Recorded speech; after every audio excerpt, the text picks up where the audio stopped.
Right then, Revs about to build the red flag at the start of the start and finish straight will be departing as the green flag waves at the back. The lights will come on, Revs will go up and will burst into life once again here in the Red Bull MotoGP Rookies Cup. The lights are about to come on and they're off once again here in Mugello, all seemingly cleanly away. A few riders diving towards one of the inside lines on the circuit, but Uriarte got away cleanly once again. But is that Holgado who's going to take him down towards the whole shot, down towards San Donato in turn one? I think he is. He's moving up the inside. He outbreaks him, so it's Holgado, the championship leader, getting the whole shot. Will they all make it safely through turn one? However, very clean stuff from our rookies here in race 2. Yeah, good start from everyone there. And once again, Uriarte got a good start as he did yesterday, but today he just seemed to spend quite a while on that paint, and Holgado able to dive up the inside to take the whole shot. But good stuff from the top guys on the grid, nothing too dramatic, and we're away. Ortola is up there as well, who also had a disappointing race respectively yesterday. We've got a faller in the background there. That's a shame to see. Who's that gone down? It's the number 8 of Eddie O'Shea. Oh, that's a really sad one for the young Brit there, who was looking to make some big improvements here today after finishing in 22nd yesterday. But he is up and okay, so that's fortunate walking away from that one. Well, as we switch back to the leaders, we have Uriarte in P2 at the moment. But as we saw yesterday, Fran, it's all changed. As soon as they come down the start and finish straight, the guys in the lead could often find themselves, mind those track limits, chaps, they could find themselves way down the order outside the top 10. Yeah, they absolutely could. We've seen so many positions change with the smaller bikes around this Mugello circuit. It's really spectacular, and it really means you need those tactics ready for that final lap and that drag to the line. But yeah, Holgado doing a solid job at the moment, but I think there's a few guys behind who are going to yeah, make hay with that slipstream. It's a beautifully wide arced line there from Holgado. He's we talk about a rider who's had a great season so far in the form of Furusato, who I'll keep an eye on him when we come across the line the first time around, but Holgado's in the form of his life as well. Yeah, very much so. Won all 3 of his FIMSA Repsol races so far this season as well in the Moto3 Junior World Championship.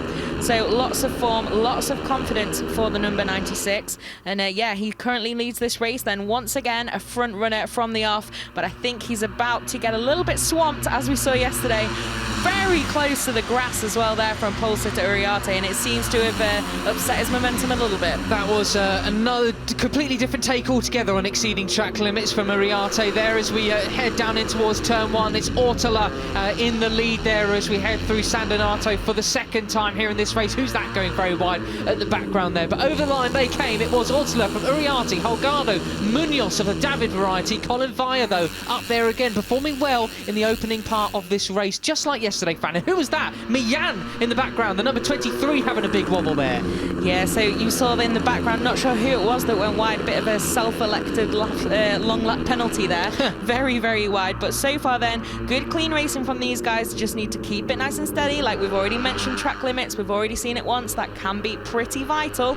But at the moment then, it's, yeah, as you were at the front for a few corners. Well, we got yesterday's race winner watch for Furusato up there into 14th position at the moment. Keep your eye on him because it wasn't until the latter stages of yesterday's race that he really came to the forefront. All of a sudden, where did he come from? Surely he couldn't keep that up. Yes, he could. We got dust in the background. I think another rider has gone down there, so we'll wait to see who that was. That could well be their race completely over, which is unfortunate. Hopefully they're all okay.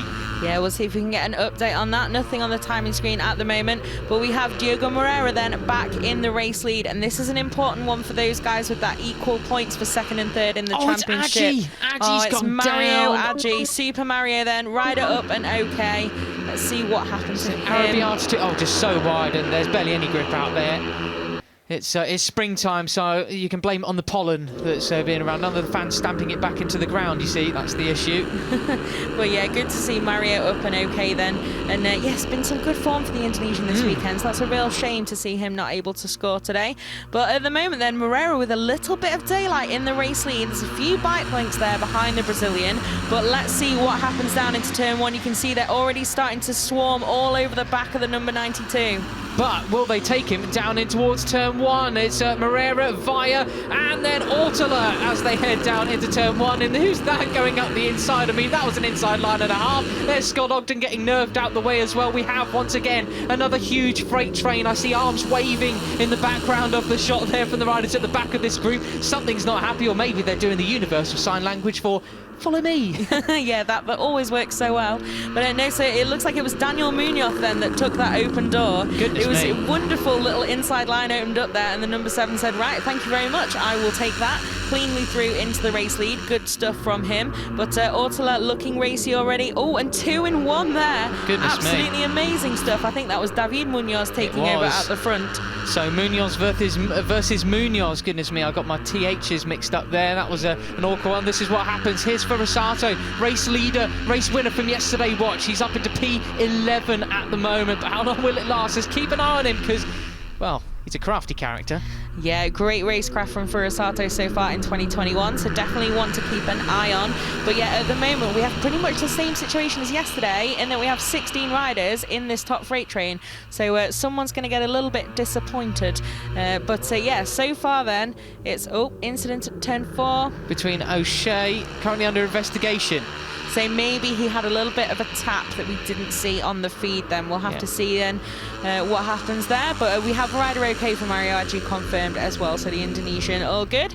But back at the front, who have we got in the lead? Not sure who's going to be latest on the brakes. It's going to be Diogo Moreira, who just sends it up the inside of David Munoz there. What a move that was for the young Brazilian, caught up in his own track limits drama yesterday in Parc Ferme. But they're going to come across the line once again as Daniel Munoz gets rid of a tear-off from his visor. Same with Tachikon Guazri, the number 5, who's just got up the inside there as well. This is onboard footage at its absolute best. Here's David Alonso that we're on board with, rider second in the championship. Where's he going to place as they come down into San Donato once again? Matteo Batelli heads up the inside. I think that was the number 28. It was. Yeah, that was aggressive but nicely controlled there from Batelli to just pip Alonso in the braking zone. And Alonso then returning the favour, or trying to. It's a bit of a long way around there. So not quite able to get it done, the Colombian. And now he's under threat as well, I think, from Uriarte. Yeah, could well be. But Batelli seemed to be a repeat offender with taking his arm off the handlebars, trying to signal something to his fellow riders around. Chap, they know it's your home race. They know you want to win. They're going to try and take it away from you. Yeah, so we so often see that in the smaller categories of tapping the back of the seat unit like follow me, and it never really works. No. But here was the start then. Holgado just about able to take that whole shot on the brakes into San Donato. Great stuff from the experienced Spaniard once again. Yeah, really, really superb stuff. It's sometimes when we think about the word rookie, you don't really think of that with some of these guys. They're racecraft. Oh, we got another fall. Oh no, that's a replay. But goodness me, it's Eddie O'Shea who's gone down there. So then incident turn 4 with Eddie O'Shea. Okay, currently under investigation. So it looked like there was. It looked like O'Shea then was just on the outside of that incident, and he was the man that lost out in that bit of a shuffle. Not sure who the other 2 riders were. It's even harder to tell when they're so tightly packed together and from that rear view. But we'll hope to find out soon. And O'Shea then, sad times for him, not quite able to complete this race, and no fault of his own, just getting that tap. Yeah, not too long before they get going again though. Saxon Ring is the next round for these guys, isn't it, in a few weeks time, as we're looking at the beginning of the run down the home straight once again. Who's going to absolutely nail that exit? You got Ortala in second place. Colin Via meanwhile is the rider out front, but will he get swamped once again? Munoz looking to take that position off him. David Alonso pulls alongside. Will he be exceeding track limits like Uriarte did in that sort of fashion? No, they keep well away from that white line this time around, thank goodness. But 10 abreast maybe, Fran, down into San Donato? Yeah, pretty much. Look at them fan out. Who's going to be latest on the brakes? Everyone safely shuffle into position, please. And we'll have to see then where it shakes out. Looks like Holgado then back in the lead. He really gave Guazri a bit of a touch there, didn't he, the number 5? Did. Aggressive there, but the tie rider able to slot back into 3rd at least. Goodness me. Well, Ferrosato, watch, he's up into 12th place at the moment. It's just had a bit of a change over there, but still well within this leading group. How many riders came across the line? All very well in touch. I think it's 17 now. So Nishimura was on the back of this group last time around, crossing the finish line. Yeah, so we seem to have added one then. Someone's made up some time there, I think, unless I failed to count slightly earlier. Oh, I think you're right. At the moment then, yeah, again, a few bike lengths there just behind Holgado, but I would be surprised if he's able to break away from these guys, even just that slipstream. It's enough at Mugello. We've seen it as well in MotoGP with the guys with the top speed, and then around the rest of the track, the chassis that really turn and just sweep around this track, able to just about stay with them. Yeah, absolutely. And while you mentioned Fran, it's been absolute domination in the FIMSEV Repsol, the FIM Junior World Championship with Holgado. It's not been such a dominant case here in the Rookies Cup, even though he is that championship leader just by one singular point at the moment. Just the one win to his name, so a lot of determination coming into this one. But what about a wildcard sort of entry in terms of the competitiveness up front? Tachikon Boisri, this is by far the best we've seen of him so far this year. Yeah, it really is. Great stuff from the Thai rider. I think he had a few injury struggles in pre-season as well. He missed one of the junior talent team tests in Barcelona because he was still in Thailand recovering after a training accident. Wow. But now another one who's back up to full fitness a little bit more, and great stuff from the number 5 there, you can see in the middle of your screens. But I think he's about to lose out on that, absolutely swamped. And yeah, another few, I don't know, how many wide is it? 4, 5 at a time? 4, 5, 6, 7, 8 could be. It's the Rookies Cup. Who knows? That was the fastest lap that time around from Holgado at 2:01.3. Well, how does that compare to yesterday's best lap time? All-time lap record was 2:0 in qualifying from Marcos Uriarte. So fastest lap was Diogo Moreira yesterday at 2:01.5. So we're already quicker than yesterday's race pace. Yeah, not too surprised by that given the better conditions out here today. Ooh, a little bit of a shuffle there on the back of this pack, but all safely through. So David Alonso then able to take that inside line at turn 1 last time around and just pick a few pockets. The Colombian back in the race lead and back on the form we kind of saw from him in Portugal, I think, so far. A bit of a more solid weekend here. Yeah, there was one rider who looked seriously dominant as we got off to a start in the Red Bull Rookies Cup in 2021. 2 victories to David Alonso's name, but not been quite on that same form since 4th place yesterday, as we mentioned, but looking a bit more racy here today. Yeah, most definitely, but it's the experience of Holgado then back in the race lead. So that's, yeah, once again just showing that veteran status in the rookies. Love the irony of those words. But you just pointed something out. Yeah, Ferrosato's on the move once again. He's up to P8 now there. He is on your screens there, the number 72. He's got Boisri just behind him, former Asia Talent Cup rider as well. So he's coming, Fran. He is coming. He is coming. There you can see he means then business once that again. Pretty iconic Japanese flag on the helmet. Great stuff from the number 72 once again. Even just to show that he belongs in this front freight train in the rookies from the off. Never mind having taken that win yesterday. Impressive stuff from him. Let's look then. Look at that gap that Holgado has at this stage, and let's see where he shuffles back in or how many riders are able to swamp him. Well, he was ahead over the line though. Yes, put it this way, if by the 3rd sector you've got a 2/10 gap, just like Holgado did, so we got Summer Gerber's unfortunately gone down at turn 13. If you've got a 2/10 gap, you might make it over the line from leading out of the final corner. So I wonder whether he's taken a note of that or not. There is Summer Gerber, the Hungarian, up and okay, thankfully, but that's the race weekend over for him. Here's what happened then. Oh, front end really tucked away from that one, didn't it? Yeah, it really did. So the Hungarian sliding out. But yeah, good to see he's up and okay. Bit of a tougher season for him so far. But of course, there's a few guys like those coming from the Northern Talent Cup with a little bit less experience, just needing a little bit more track time to get to grips with this new challenge for them. Got to throw them into the Lions Den to help them improve sometimes, haven't you? And that's exactly what they do here in the Red Bull MotoGP Rookies Cup. Tactics from you then, that's yours. But, off you go. But who have we got in the lead of the race then? Looks like Moreira then made his way through. I really love the way the Brazilian does some of his overtakes. Really great stuff from him. Yeah. And he is, obviously, Ferrossato stole a bit of the limelight yesterday, but he is a rookie in the Cup this year as well. I know. And it's really impressive stuff from the number 92 once again. Become a perennial front runner already. And Colin Fire again impressing here at Mugello on Sunday. Yeah, really, really good to see that. I did see him hanging around with some of the Dutch TV crew earlier today, so they clearly think he's got a bright future ahead of him as well, looking out for one of their own. And I wonder what Diogo Moreira is thinking, Fran, after yesterday with Taio Ferrossato coming in, rookie and first first race, first win. Okay, Diogo Moreira's been exceptionally impressive for several podiums, 4 podiums with 5 times of asking, but yet to get that victory yet. And this guy just comes in, does it first time. Yeah, we've seen it in Moto3 as well with reigning Rookies Cup champion Pedro Acosta, where you wonder what the others who are on paper in a similar position are thinking.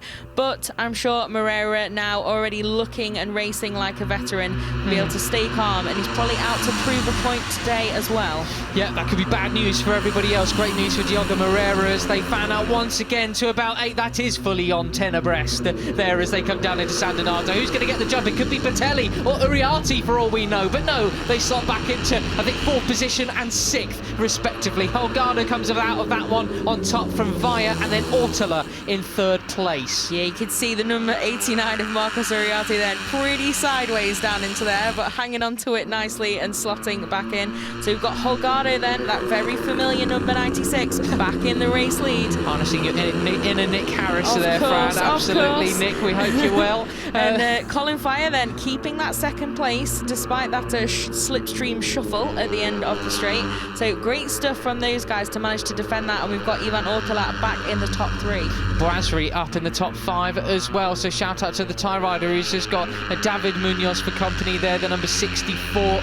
So this is a really great performance from all concerned. I mean, I just want to give a pat on the back to all of these riders. None of them deserve to come away from this one with no points, but that at the moment could well be Lunetta once again in P16, but I doubt it's going to stay that way for a following 8 laps, nearly over 16, 17, maybe 18 minutes of racing left here at Mugello. Yeah, we've got a while to go yet, so there's plenty of time for those guys to settle these scores. Oh, that's Munoz going up the inside of Uriarte. Nicely done from the number 64, makes that through cleanly. It's getting a little bit feisty in places now, but not too much at the front. Holgado still holding firm in the race lead, and yeah, these 3 guys looking pretty calm here, controlling the podium positions for now. Yeah, and, I think it says a lot at Uriarte going up the inside of Bertelli, but not quite that time around. The Italian would just love to get a home victory. Came out of the final corner in 3rd place yesterday, but just pipped to the line and fell down to 5th place. Farioli, who went down yesterday, another Italian. Long lap penalty due to the incident at turn 4 with O'Shea. So clearly, race direction decided that he was at fault for that. Yeah, you can see he must have been there. I think there were 2 bikes that collided that ended up tapping O'Shea, and O'Shea, sadly, the rider who was forced off the track, so it must have been Farioli on the inside in that replay that we saw earlier. So he'll have to do that long lap penalty pretty soon, and then try and make the best of it from there, losing that time. We just caught a glimpse of Denis Mihaila as well. Denis Mihaila, another Italian here at his home race here this weekend. Not quite the result he would have wanted yesterday, although it was a singular point coming away from it. So, hey, good job. Filippo Farioli, I thought we were looking at, yes we are, there he is, the number 77 in the middle of your picture. So he's going to depart at Corontaio, turn 12, to do that long lap penalty lane very shortly, we hope. Yeah, be interesting to see if he's able to tag back onto the back of these guys at any point. It's always more difficult, I think, when you have a long lap later in the race, because you've got a bit less time to try and catch the group back up. Definitely. But we'll have to see, though, because these guys are punching quite a hole in the air. So if he can get kind of within the right kind of zone, that slipstream will pull him back to them slightly. Meanwhile, as we look back at the front of the field, it's your pole position man, Marcos Uriarte, who's found his way back up the front. We did not see him this high up pretty much in the latter stages of yesterday's race, so this is a vast improvement from the rider who's struggled a little bit with consistency so far in his Red Bull Rookies career. Yeah, we've seen a few moves where Uriarte looked quite racy today, eager to make his way through. So yeah, the 89 then back in the race lead as he was, pretty much off the line for a few meters and then losing out at turn 1. But good stuff from him, and David Alonso up there once again, the number 80. So as we come through turn 15, it doesn't look like the Farioli's taken the long lap penalty this time around, but he's got a good 15 seconds or so along this start and finish straight. Maybe that's a bit of an exaggeration. So take a look at his dash where he will have had that notification to take it this lap around. David Munoz just discarding a tear off from his visor there again, and there's also the other confirmation for Farioli. If he misses his dashboard, just look at the big yellow neon sign. Yeah, he'll probably have pitboard, dashboard, and then the neon sign and the his digital going, screen. long lap penalty. Yeah, so who's come out in the turn one shuffle this time then. I think it might be, it's Diogo Moreira then at the front once again, the number 92. Uriarte all the way back to 9th. Yeah, that's a bit of a heartbreaker, isn't it? Losing out so many positions as they all swamp round into turn one. Big character though, isn't he? Yes, so yeah, a bit of a tougher job, I think, than the likes of David Alonso. Quite right. Well, that last time around, fastest lap of the race so far, Sho Nishimura, the other Japanese rider and Asia Talent Cup veteran, in P15 as they came over the line that time around. But most of these riders all lapping in the 201s, but from him it was a 201.2. Yeah, good stuff from Nishimura, who's had a surprisingly more muted time in the last sort of season and a half. So good to see him with some good speed at the moment. And we've also had come up on our screen a track limits warning for Alex Mian and Daniel Munoz. So those two both in the there you go. Yeah, in the leading group as well. But I think, isn't it one excursion gives them a warning? I think in the rookies it'll be 3. Okay. Trying to remember the rule book now. I think it is 3 because Moto E's much shorter, isn't it? So that's why. Yeah, well, here is exactly. Filippo Farioli taking the long lap penalty. Will he be able to hook onto the back once again? That wasn't too much of a disadvantage. That hole in the air is going to be enormous coming down the start and finish straight. Will but will it be won't enough? It? Not sure. He doesn't have as much time as maybe he'd like to try and make that up, but good to see mainly that he's seen that and that he's done it nice and cleanly through as well. We saw former rookie Fabio Di Gianantonio having to do a second one in France, didn't we? Because he just slightly misjudged it. So nice and cleanly done for Farioli to slot back into the race. Not quite the full Johan Zarco though from Burnout the other year. I think that will be the long lap penalty of all long lap penalties for all time. Yeah, absolutely. Well, look at this then. Diogo Moreira, 0.4 of a second ahead over the line. That means no one's had an answer for him. Where is Daniel Munoz going? That is beyond track limits. Onto the green, the tricolore, the colour scheme down the side of the circuit. I'm not sure I'd be recommending that as a braking zone whatsoever. Yeah, not sure about that. But yeah, the big headline there, Moreira really with a bit of breathing space there and managing to hold on to a lot of it, crucially, into turn one as well. So we'll have to see. We did see a couple of years ago, last time we raced here, Carlos Tatai was able to break away from the group. So it can be done, but I don't think we've quite seen enough from any of these guys to beat back that slipstream effect on the main straight. But good stuff from the 92. Big shout out to Scott Ogden as well, up there into 6th place. That is the highest up I think I've seen him in doing commentary for the rookies so far this year. I wonder if he can keep it. The unmistakable St George's flag on top of his helmet. He's currently just behind Matteo Bertelli, the Italian rider, the number 28 there in 5th place. Moreira not looking quite so strong this lap around. They've seemed to have caught him in these more fast and flowing sections of asphalt, as we see Bertelli making a move up into 4th position there. Yeah, just about. That was a little bit nervy there if he tried to take 3rd as well. But yeah, we saw a little bit scrappy there from the number 92 then, just ever so slightly wide on the curbs and losing that advantage. And Bertelli on the move again, and he's up into 2nd. 2 for 1. Which supermarket has he been to on the way here? That was a sensational move from the Italian. It was. I was going to say which one's closest, but no promo. So number 92 then still in the lead, but Bertelli, great moves from the home rider on home turf. And yes, pretty aggressive, but nice and cleanly through the number 28 so far and into 2nd place. 17 riders covered by 3.8 seconds, as close as you like here in the Red Bull MotoGP Rookies Cup. We're going to click down with 4 laps to go, and this is around about the time where the real tone of the race starts to change. But it's drama for the number 23 of Alex Mian, who's got to do a long lap penalty exceeding track limits too many times. It was the rider who sits 5th place in the championship classification, so that could have big impacts here. That's going to be on the bottom of your screens coming through there, the confirmation of that penalty. Sandonato through, all safety once again. Yeah, so the number 23 then, I don't think he's going to be able to get back in the mix to fight for points. After that, it's pretty late on to have to do a long lap and then slot back in. We saw that warning come up, and he's been in that position before, hasn't he? So something to learn for these guys, don't go on the green. Yeah, it's pretty simple, guys. When the light at the end of pit lane says green, you go, and when it's green on track, you don't do it, as David Alonso did just there, gonna Fran. say, yeah. You're allowed to obviously make a couple of mistakes here and there. That's why there's a set number before a warning, etc, etc. It's when you appear to be using it too much to gain an advantage that the stewards will come down on you. And on the last lap, of course, it's a bit of a different story, but harsher rules there, more black and white. But Alonso then keeps the race lead despite that little wobble, and Ooh, he's Look pretty like close to it Travis again. once again, guys. Colombian needs to be careful. Guys, I mean, it's very difficult. You are racing motorcycles at breakneck speeds, and it's really, really tough battles out on track all the time. But you got to stay within them, mate, because we don't want to be having another confusion in Parc Ferme once again, do we? As we see Munoz up the inside of Patelli that time around. Yeah, that was nice stuff from the number 64. Just slots into third. And yeah, some really great moves from these guys. Really well judged. Aggressive, not too far. No elbows as yet. But David Alonso, though, looks under threat. Yeah, Diego Moreira already deciding to make that move. The Brazilian had looked a little bit impatient for a few corners there. And now he's through. Very, very strong there into turn 15 is Diego Moreira. Two South American riders there at the front of the field once again. There's Holgado going way wide there on the exit of turn 15. He's been lingering back down in the top 10, just inside it for this singular lap. We're keeping an eye on him there. There's Alex Millan, who, of course, yes, did not take the long lap penalty then. No, not yet then. So the number 23 has a couple of things to look at there to let him know that he needs to do that. What a shot that must be. I mean, I hope there's photographers down at turn 1, because that was just extraordinary. That really was. And it's extraordinary as well. They shuffle in so neatly as they go around each apex. Incredible job from these guys. Really well judged.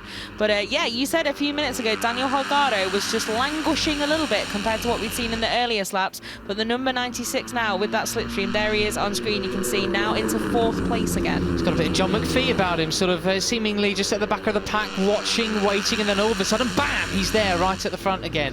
I'm sure that's exactly who his inspiration comes from, the young Spaniard.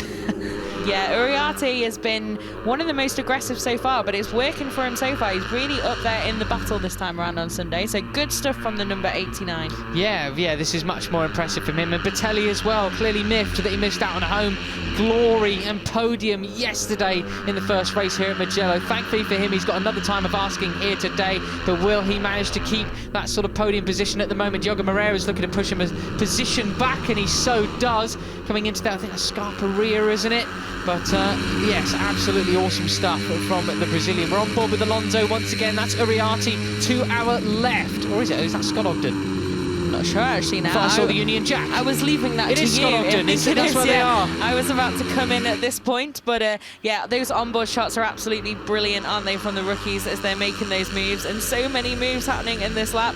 But it remains the number 89 in the lead, and Moreira then on his tail once again. Is he going to go for it here? Not quite. Who is that he is. That's through? Moreira just saying, no, I'm going to go through the middle of both of you round into turn 15, and goodness me, I mean, that seemed to be a real smart move, because he's pulled out a couple of bike lengths there. They're all going to follow him towards the other side of the track. What about the slipstream that time around? Yeah, so Uriarte then, wide open door for those guys, and Moreira picking their pockets to perfection. Patelli moving through as well, but it's all going to change again into turn 1.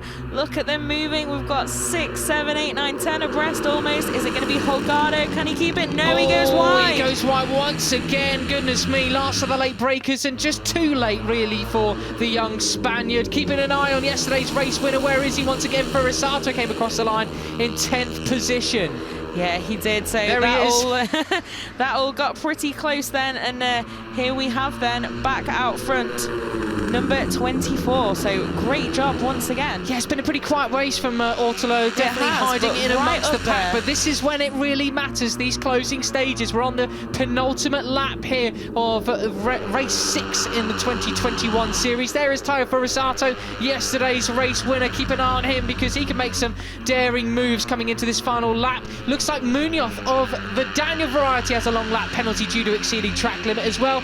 But what if it's a bit like Jerez, Fran, and he decides not to do it? Yes, that could be some drama there. And who's that? Off track limits as well. Well wide from Ivan Ortola then, and it's David Munoz back in the lead, and Patelli again on the move. The Italian really keen to stay at the front here. Almost a little bit surprised, to be honest, because once you're a certain amount of distance round the lap, that slipstream, you're going to be the guy getting past. But the number 28 then strikes for the lead. He's in the lead at his home race. He can. Yes, he does. Yeah, David Munoz has absolutely no answer for him. I mean, they're going to try and go 3-4 abreast into this super fast S's here, and it's Patelli, who I think is going to be coming out the final corner on the penultimate lap in first place at his home race.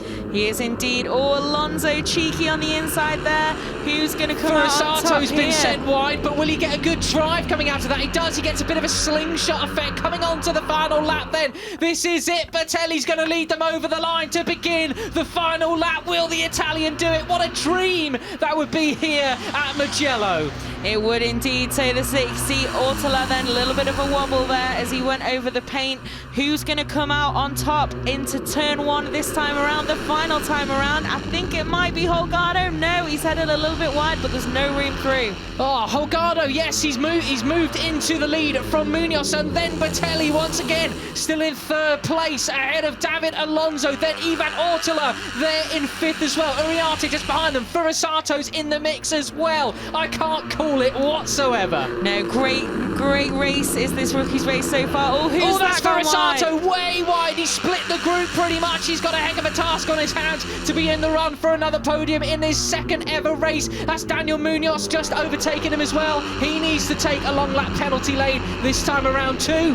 He does, yeah, otherwise he'll have that time added on to his race time. So Bertelli again, the man on the move. Lovely stuff from the Italian. He's through into 3rd, is he? Yep, he has just held on to it. Oh, who is that coming up there inside as well? I think it's Ortola too. So I tell you what, I love a wild a home race story fan. Home race glory is what I'm in it for. I absolutely love it. How brilliant would it be? A fairy tale ending to a tremendous race here in Red Bull Rookies Race 2. It really could be, and that slipstream as well, remember, to the line. Is he? Yep, he's gonna, no, not quite. I thought he was gonna strike for 2nd then, the number 28, but not quite, just tucking in then behind Munoz in 2nd still, and Holgado, word for the race leader. Solid stuff from the number 96, still out front, but will it be enough? Well, we're going to have drama at the end of the race as well, because I didn't see anybody take the long lap penalty lane this time around. But let's focus on the run to the line then. This is the final corner. Bertelli's there, been pushed back to 5th. He'll get a big slipstream, but look at that. Holgado, has he absolutely hoodwinked them all? He's on the run to the line, but David Alonso is on the chase. David Munoz is there as well. Ivan Ortola, who's going to get it? It's going to be David Munoz takes the win. How about it from David Alonso, Ivan Ortola and Danny Holgado there in 4th position, and Uriarte, your pole position man, in 5th. How about it? Poor Bertelli. He's got to settle for 6th position, but he's had a great weekend's racing here on home turf.